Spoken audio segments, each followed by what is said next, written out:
right into it. But we were talking about the tithe on last week and how some people say that because of grace, we no longer have to tithe, and some say it was only agricultural and stuff like that. So I want to say again that the tithe was not only an ordinance, it's a principle. And God would ask man to set aside every firstborn, whether it was a beast or whether it was a human. And you can read that in Exodus chapter 13, also in Leviticus, Numbers, and Deuteronomy. He always talked about the first. And then if we go to Genesis with Cain and Abel, Abel gave the firstlings of his flock. And then Cain brought an offering. So Abel gave the firstlings to God. He didn't wait until his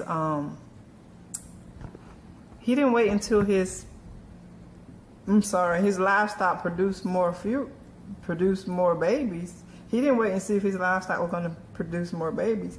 He gave the firstlings to the Lord. And Cain gave what he had left over. He gave an offering. So the tithe comes first. First things first. Have you heard that saying, first things first? I think Sprite had a commercial, first things first, obey your thirst. Was that Sprite or Coke or something? Something like that. But anyway, so God is a God, that he wants us to put him first, whether it's with our children, our time, our money. And back then it was the first fruits of their increase.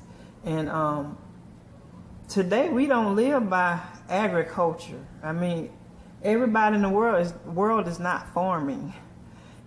Some people have jobs, some people have businesses, and so that's how they increase. So the increase that they make is currency or money. And so the first tenth belongs to the Lord. Not after you pay your bills and not after you do everything else and then see if I can tithe. No, you go ahead and pay your tithe off the top. And so if you're really not paying the tithe, you're returning it because God gave you the ability to get the increase. And so you remember him, you remember God by tithing. Now Abraham gave a tenth to Melchizedek. Who was Melchizedek? It says he had no mother, he had no father, no beginning, no end. And then it says he was like the Son of God. So evidently Jesus, Abraham tithed to the Lord. He was the king of Salem, which is the king of peace. That's Jesus. And so Abraham tithed to Jesus. Jesus was in every book of the Bible, I tell you that. And so nothing has changed because according to Hebrews chapter 7, verse 25, it says that Jesus remains a priest after the order of Melchizedek. He is still the high priest, and he is the one that received the tithe. Now, the tithe is a small percentage. It's only 10%. You have the 90% left, and whatever you give as an offering, you still have a large percentage left. So it's a little thing. It's little. And it's the little fox that spoils the vine. The tenth is very little. Money is low in rank over people and loving people. And so if you're unfaithful over that which is little, then how are you going to be a ruler over those weightier things? Now, if this wasn't important, even though it's little, then why did Jesus stand over the offering and actually watch how people gave? Jesus watched how people gave.